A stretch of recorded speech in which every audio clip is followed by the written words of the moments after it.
Good morning, good afternoon, everybody. Thanks for joining. So we've got a little bit for those who are regular joiners of our webinars. We're doing something a little different. We haven't done in a while. We have a guest who's going to be presenting today along with myself, and that's John Bren from KBS, investor and advisor.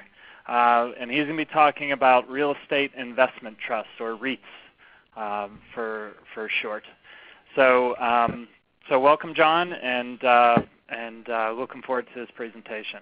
I'll get started first. So the first thing we have to put up for legal purposes is just to qualify this, that Entrust is not advising or recommending or endorsing any particular investments. We are going to educate you about real estate investment trust through John, and then I'm going to talk a little bit about how to do it in a self-directed IRA.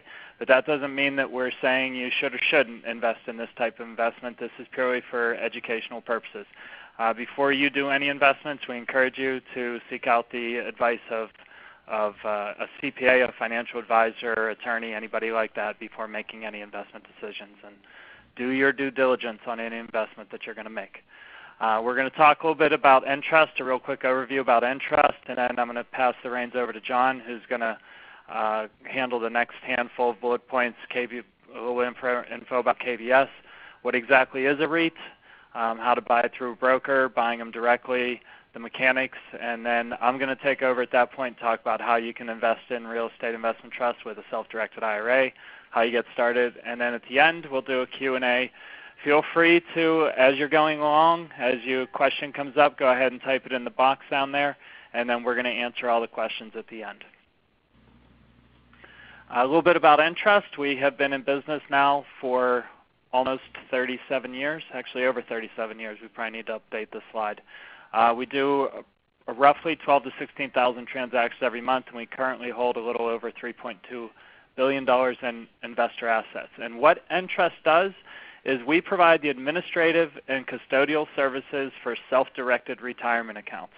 And a self-directed retirement account, for those who are new to this, is simply an IRA, 401k, also a health savings account or an educational savings account in which you make all the investment decisions and you can hold non-traditional assets. And a non-traditional asset is anything other than a publicly traded stock, bond, or mutual fund.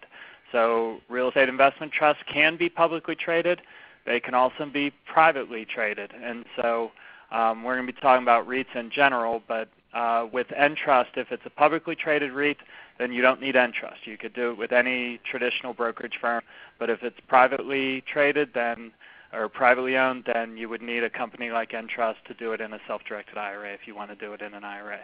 The majority of our staff are certified IRA service professionals, that's the CISP, and we focus on education. We're the only company in our space that has a national and continuing education program. We have 2 credit class for realtors. We have a 2 credit class for CPAs, and we have a class for CFPs. So if you fall into any of those and you're interested, we do them on an invitation basis. So if you're interested in having one of those classes, we'd be okay with coming in. We don't charge anything for it. It's just educational. It's called real estate. The one for real estate is called real estate IRAs. All right, John, at this point I'm going to pass the reins over to you. John Bren, everybody, is going to tell us about doing REITs. Great. Well, thank you very much, Bill, and thank you for having me participate and contribute to your educational series. It's been great, and I just want to thank you and your team for helping organize. Basically, what we're going to talk about today is yield alternatives for IRA investors, and basically one of those yield alternatives are the REIT area and different types of REIT products. As we go into this, I'm just going to move forward here and talk a little bit about KBS. Just to give a quick little background, KBS was formed in 1992 by Chuck Schreiber on the left of the picture, Peter Bren on the right. I am, for full disclosure, just want everybody to know that I am the son of Peter Bren, the founder. So between Chuck and Peter, I've had a lot of exposure to real estate and real estate cycles.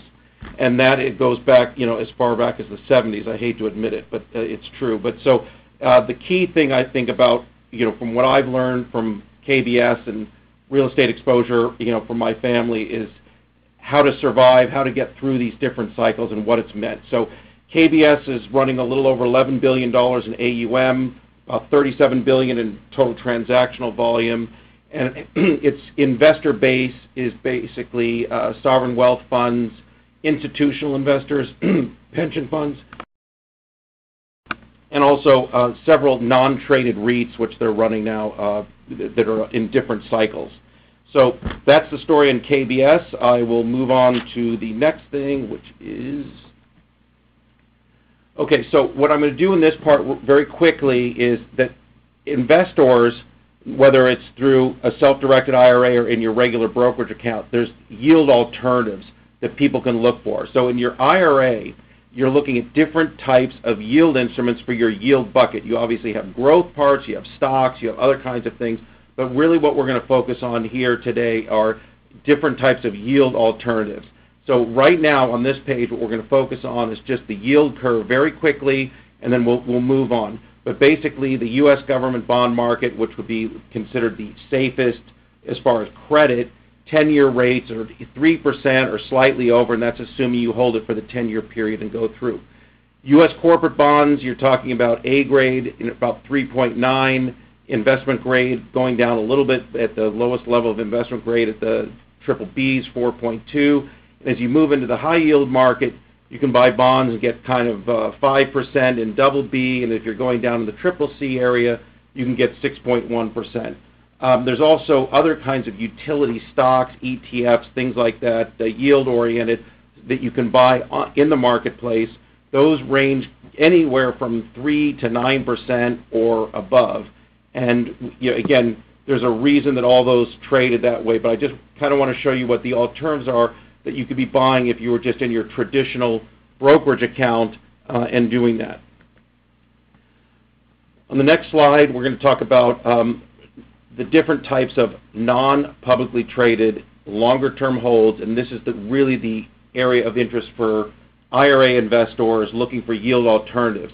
I have been in this business, in the alternatives business, for over 30 years, and it wasn't until this January that I realized that you could invest through a self-directed IRA account into funds, into products, and things that I wanted to invest in. I was never told that. My traditional brokers, advisors, people that I've had my IRA with in the past would only show me things that were available on their platform, and I didn't even know you could do this. So I really want to say, before I get into these different things, is how great Entrust has been to me as just as a personal investor on sorting all these things out. So I just want to say, when I first met with Entrust at the beginning of the year for my own account on how to do this, I mean, Nikita, JP, Gail, Caroline, Bill, they were so informative and the service was so good, and maybe I'm speaking too highly of Entrust here. I'm going to get them into trouble because I don't know if they serve me like they'll serve all their other customers, but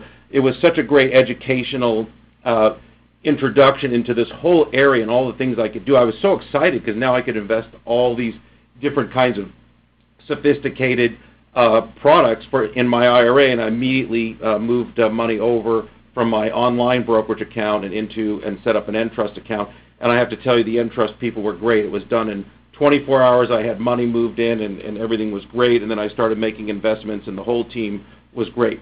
So moving down on the page, so there's lots of different types of what I would call private or non-traded investments, and that could range from REITs, credit funds, private equity, direct lending, and direct real estate investing. And each one of these things are longer-term hold, different types of risk profiles. We are going to focus, for the purpose of this conference today and seminar, really going to focus on the REIT world. But these are things that I look at, again, for my own IRA and different types of things. For people, there's basically two types of IRA investors from their self-directed accounts. There's the do-it-yourself, DIY investor who's doing the research on their own, and then there's people using their advisor to do that. There's lots of different allocations and buckets and things that have to be analyzed when you're looking at the different types of yield alternatives in the non-traded area for your IRA. So if you're a DIY person like myself and, in this business all the time and looking at all kinds of things, and I'm being pitched and shown all types of different investments, I do it. For most people, they need their advisor to help them because they have their normal daily activities, jobs, other types of things that they have to worry about, and they're not in it deep like I'm doing this all day long. So on the advisor side, what so many of the advisors I know that focus on the alternative area, they're doing the due diligence on the sponsors, on the products, and more importantly, deciding how much they should be allocating to different types of things. So the alternative bucket isn't just REITs, for instance. So you have to always, determine how much of your portfolio you're going to put into alternatives, how much is going to be focused on yield-oriented alternatives, and then you're going to need to decide, the different types of splits between that. I will say also that I wouldn't be here today if it wasn't for my go-to person on the advisor and RIA world, which is Jennifer Dorman Alpert from Real Asset Advisor magazine. She was actually the one that helped me and introduced me to Entrust and started this thing. So we're all one big happy family, and that's when when I need to find out about the advisor community and how they're doing their work and due diligence on the alternative universe. There's so many stories in Real Asset Advisors that profile the different types of advisors and the different types of due diligence that they do on all these products. So, alternative investment option for IRA investors: REITs, non-traded, and or private. So now we're going to focus on the REITs. Before I get into the key thing, which is the non-traded REITs and the longer-term hold, I want to do a quick thing on the publicly traded REITs. So people, a lot of times they ask me, what's the difference, John, between publicly traded REITs and non-traded REITs, and why would I ever go into a non-traded REIT when I can just buy something in my brokerage account on there? So the big positive to the publicly traded REITs are liquidity. You can buy them instantaneously and sell them instantaneously, and there's a marketplace for that. That's the good news. The bad news is that liquidity comes at a big price for people, and that means that basically because the fundamentals of the underlying real estate, the buildings, the malls, the apartment buildings, the homes, whatever it is in that publicly traded REIT, those things don't trade like a stock does, but the stock price moves all over the place based on people's expectations of interest rates, on recession, on anything that goes like that, and you get some change, and the Fed says something one day, and REITs can trade down massively. And what the other big problem is because of the liquidity factor, most publicly traded REITs trade at a discount to the actual net asset value, the NAV, of the underlying real estate. And so if you bought a REIT in the publicly traded market and you thought, okay, it has a nice yield on it, I'm going to do this, I'm going to hold, and it's going to pay for that. Well, if you're getting a 5, 6, 7, 8% yield, whatever that is, if the stock price has dropped 20% from where you bought it, you're never going to make that money back. And there's no way to close that gap. And I've also seen that people have said, oh, gee, this REIT is trading at a 20% discount to NAV. Isn't this great? And the yield is 14% based on the discount. Well, that's great up until the problem is when the gap widens from a 20% discount to a 40% discount or a 30% discount, and it's just very, very difficult to make that money back. The commissions charged to investors is pretty straightforward. If it's an online broker or something like that, it's pretty nominal on the commissions doing that. So the big risk with the publicly traded REITs is you have no control on the discount to NAV that these publicly traded REITs will trade at, and so to be exposed to that kind of volatility for having the liquidity or peace of mind that you could sell something the next day, it's a big risk that you have to be careful of.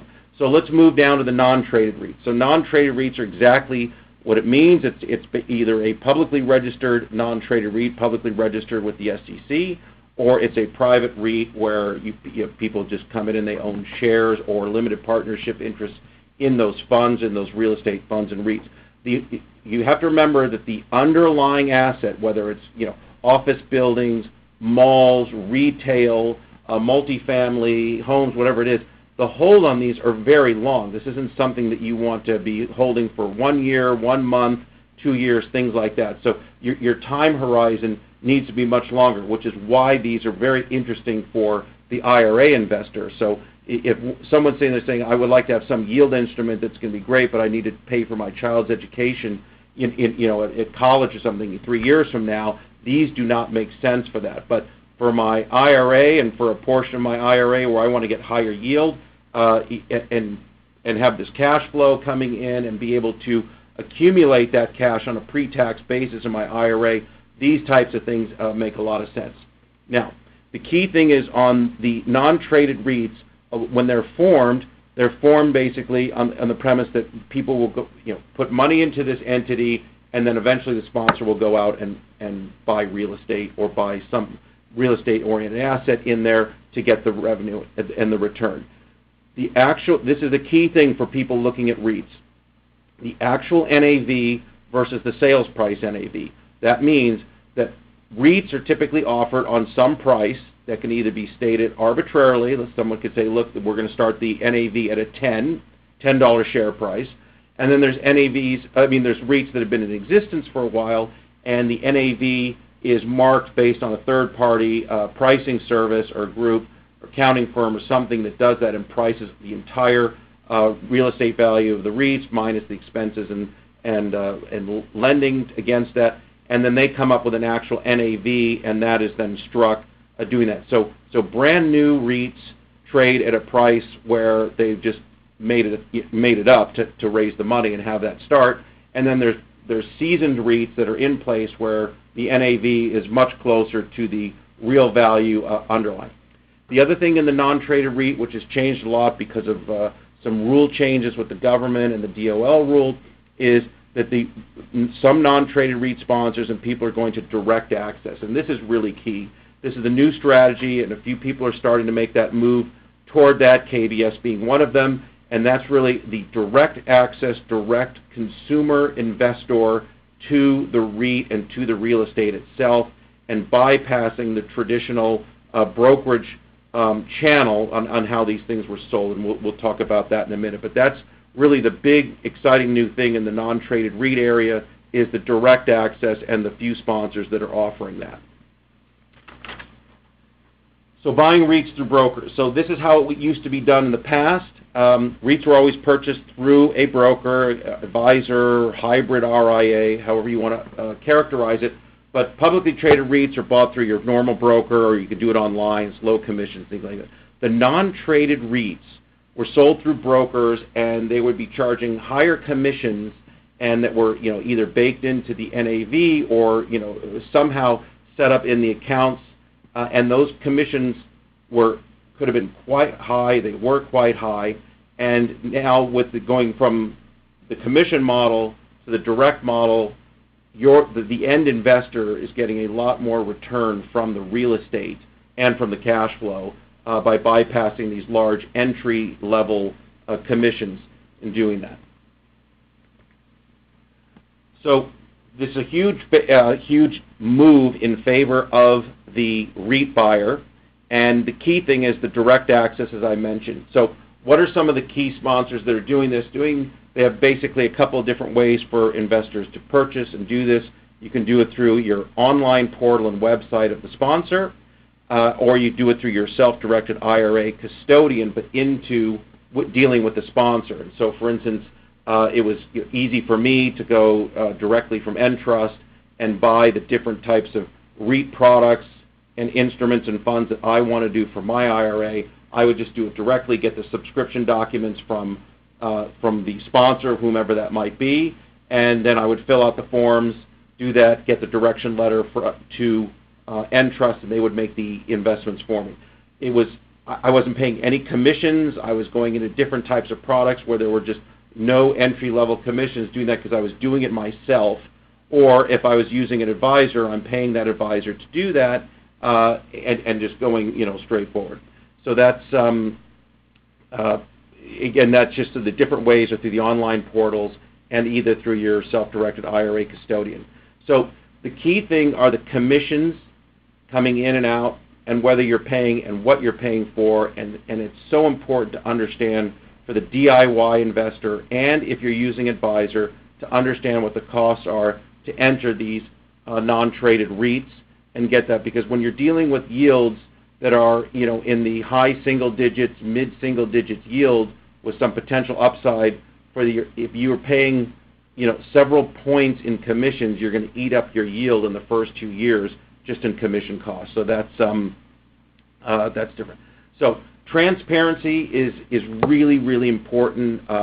Sponsors are taking a more open approach to people. I know that KBS really prides itself on total 100% transparency. Everybody can see everything down into the REIT, from buildings, tenants, exposure, markets, everything that goes involved. It's all there and all very easy for people to access directly. So REITs are not all created equal. And if I can leave anybody with anything, the most important thing is don't yield shop.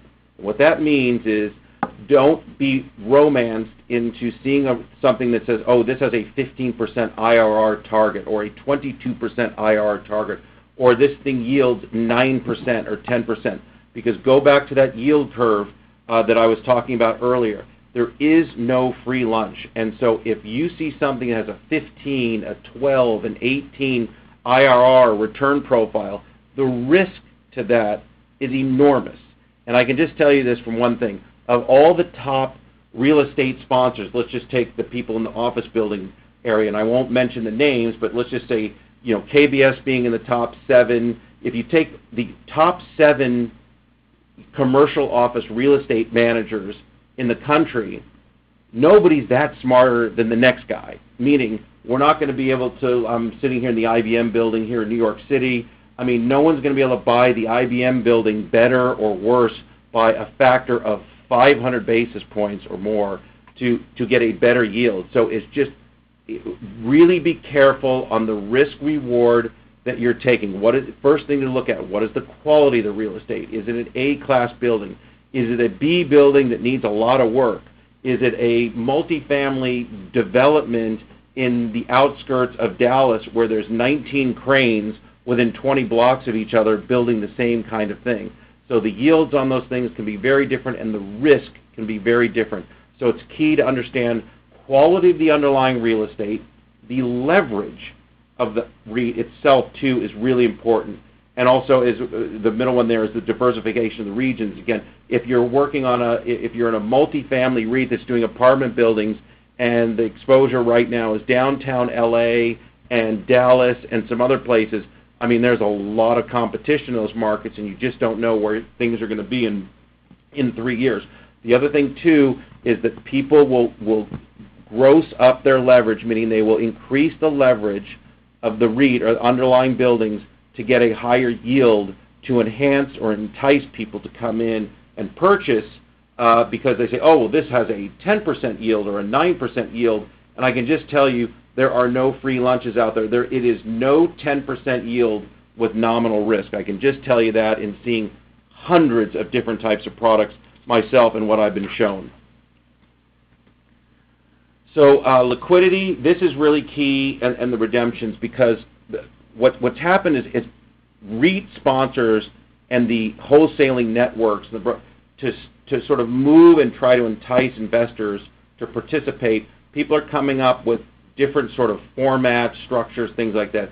Daily NAV REITs, liquidity REITs, things like that. And I can just tell you that all you have to do is look at the underlying. If you buy an office building and you're going to hold this thing for 7 years or 5 years or whatever amount of time you're going to hold that office building and manage it, add value, lease it up, and do things like that, there is zero liquidity in that building if you need redemptions. So if someone says, okay, we have a liquid REIT, and it's a daily NAV REIT, and in the prospectus it says you can sell and tender your shares in for redemption, and some have a redemption haircut of, let's say, 5% or something. But if you're in year 3 and you want to liquidate your shares in a REIT, and even though the private placement memorandum says you can tender those shares, two things, there's only 3 ways liquidity can be given to you. One, the buildings have to be sold, which isn't going to happen, or very unlikely in the first few years. Number 2 is you have to increase your leverage So the sponsor would have to borrow money at the REIT level, which also has tax consequences we'll get to in a minute, but they could borrow money or have a standing, side thing with a bank where they could have a line of credit to pay out redemptions and do that, but that's just increasing leverage to the existing shareholders, which isn't fair in my opinion. And then the third one is you have to go out and do a capital raise or money raise to have new people come in to pay out people that are exiting. There's a lot of names for that. I'm not going to go into that now. But the key thing is understanding your liquidity redemptions. The other thing, too, is if there was a crisis or a run on the bank and the private placement memorandum says, oh, you can tender your shares at this and that, it's very easy for the board of directors to stop that redemption period. So, again, I warn people to not get romanced by things called daily NAV REITs or liquidity terms or things like that without really understanding that the underlying asset is not a liquid asset and you should be in this for the longer term and do that. And I know I'm being a reverse salesman here for REITs, but it's so important that people have their liquidity terms aligned with what their investment objectives are. Otherwise, there's going to be a lot of disappointment. And then the last part of this on the REIT mechanics is how is the NAV of the REIT calculated? When I see someone say they have a daily NAV REIT, well, the real estate isn't being priced daily. It's not being priced monthly. It's not being priced quarterly. So it's, what does that really mean? That's, depending on the instrument and what's being offered, that's what really needs to be focused on, or how are those NAVs being calculated. Okay, last slide here on real estate. Where are we investing now?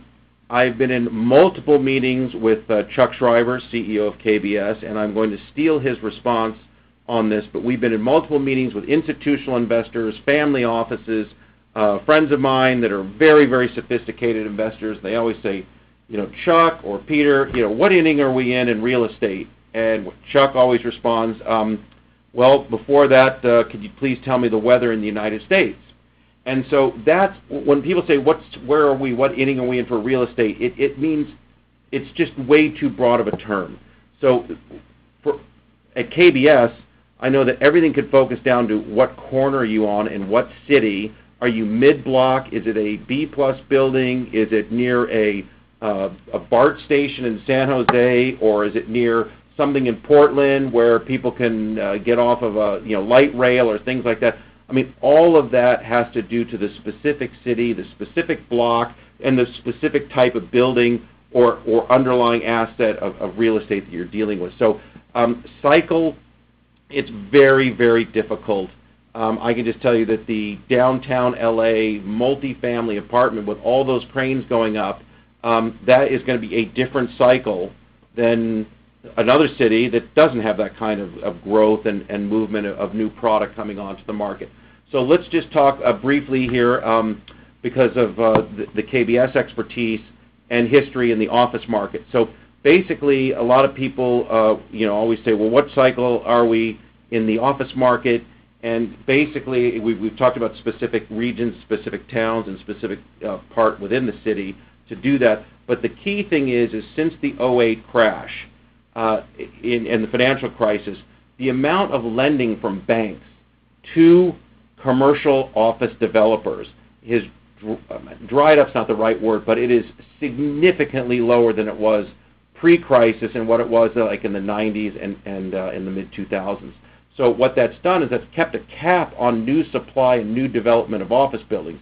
So you see a lot of cranes in the air that are building apartment buildings, but there's not a bunch of cranes in the air building new 50, 60, 70-story office towers in various cities.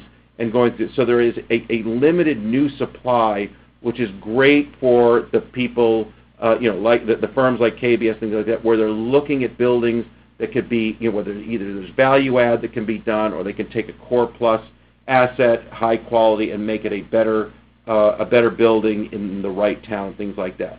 Inflation, we have had a little bit of pickup in inflation. That's partially because of the economic growth and what's going on now in the last sort of year and a half, 2 years. That's going. I think there's more of a positive outlook. And the other thing too is that in the office market, where people thought that there was going to be this sort of move to the suburbs and people were going to sort of telecommute from either regional office in the suburbs. Now, the younger millennial class of workers, things like that, they want to be more in the urban centers, in the buildings, and they want to have a much more efficient work environment, and they want to be able to collaborate, which is really key. So as far as the office market goes, are there great steals out there? Clearly not, because there's too many sophisticated people out there with a lot of money and a lot of dry powder to do that, and you don't have this huge overhang of leverage. So the office market, again, it's going to come down to a deal-by-deal group, and it's going to come down to the sponsor and who is the experienced person that can not only purchase, because there's a lot of financial buyers of real estate, but the most important thing are the sponsors that have the operational history of doing that. Obviously, KBS and doing this for over 26 years from an operating standpoint and operating, millions and millions of square feet of real estate. So I will end it there, Bill. And again, I just want to thank Entrust for having me be here. I'm happy to answer any questions that people have. And again, thank Entrust for including me in your educational seminar. All right, John, thanks. Yeah, and again, John's going to stick around and answer questions, as I will. It's only a couple minutes left to the presentation, so if you do have questions, go ahead and start typing them in, and we'll get to those at the end. So I'm just going to do a quick case study on if you want to invest in REIT and you want to do it with a self-directed IRA, again, which would be a private REIT. Then you would need to have a self-directed account as opposed to a publicly traded one that can be done with any brokerage firm. So first of all, you establish an Entrust account. And so then if you're going to invest, then the name of the entity investing would be the Entrust Group for benefit of, that's what FBO, your name, and then your Entrust account number. When you're using your retirement account as an investor, that is the wording, that is the name of the account that we'll be investing. So in this case, Alan Wood is going to be the investor. He's going to buy a REIT. So he rolls over from an old 401k. He used to work for a company, left the company, he's got that 401k. Since he's no longer with the company, he's eligible to roll it over into an IRA. And so rolls it over to Entrust and identifies investment that he wants to make. So it's up to Alan, it's up to you as the investor to do any research and due diligence on the investment that you want to do. So that includes all of these steps. Review and analyze any written material. As John was mentioning, look at the underlying assets of the REIT and the quality of those assets. Any leverage that's used to acquire the assets. Reviews the private placement memorandum and subscription agreement. Ask a lot of questions. Speak with the sponsor, and then ensure that the transaction does not involve any disqualified person. So when you're using your retirement account to invest in an asset, there are things that are called prohibited transactions. A prohibited transaction typically involves a disqualified person. And I'm going to give you an example that's outside the REIT scenario, but for example, you can't use your IRA to buy a property that you yourself are going to stay in. So you can't be a second home or a vacation home. You as the account holder, your spouse, your ancestors, your lineal descendants are all considered disqualified persons. So there's a potential when talking about a REIT, not necessarily with the property, that's probably unlikely, but from a standpoint of, like, for example, if John probably has there are some limitations on him being able to use his IRA to invest directly into a REIT that is held by his company because of how he is compensated by that company. So that's just an example of a way potentially that it could be a prohibited transaction that involves a disqualified person. So Alan does his work, decides that it fits into his retirement strategy, provides the investment documentation and trust. So with a REIT, it would typically be a subscription agreement. Again, the subscription agreement in the name of the IRA as the investor, the Entrust Group for benefit of FBO, account holder's name and account number. So he completes our form called a bi-direction letter and a private placement disclaimer and indemnity agreement, submits that to us with the subscription agreement. He marks that as read and approved. We sign the agreement on behalf of the IRA. Again, the IRA is the entity that's doing the investment, so we have to review and sign off on that document, and then we send the money to the broker, And now the purchase is complete, and now Alan can log into his account and see that that investment, that REIT, is being held inside the retirement account. Process is very straightforward. Open an account, which can be done 10 minutes through our website. Go to theentrustgroup.com. Up at the top, you'll see a little button there that says Open an Account.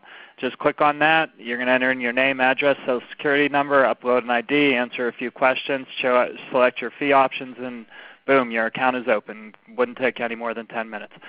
You fund your account, which is either done by transferring from an existing IRA, rolling over from a 401k, 403b, or some other qualified plan, or making an annual contribution. And an annual contribution, there are limitations depending upon what your earned income is, the type of account that you have, on how much you can contribute on an annual basis. And then step 3, purchase your asset, which is done by instructing Entrust to purchase the asset through the IRA. And we have forms for that called a bi-direction letter. And then we need the supporting documents for the investment. So whether it's a REIT or property directly, we would need the purchase contract for the property and other closing documents in the name of the IRA. If you're doing a loan, we need the promissory note with the name of the IRA as the lender. But it's those steps: open an account, fund an account, purchase the investment. As I mentioned, you can open an account in about 10 minutes. Go to theentrustgroup.com. You can type that right in, or just stop at the slash, and then you'll see Open an Account as one of the buttons. You can click on that. We'll get some in, like any bank account, any account that you open, name, address, social security number, some other information, a copy of your ID. We have a new account establishment fee of $50. You provide a credit card to pay that, and you can pay any other fees by credit card or debiting from the account.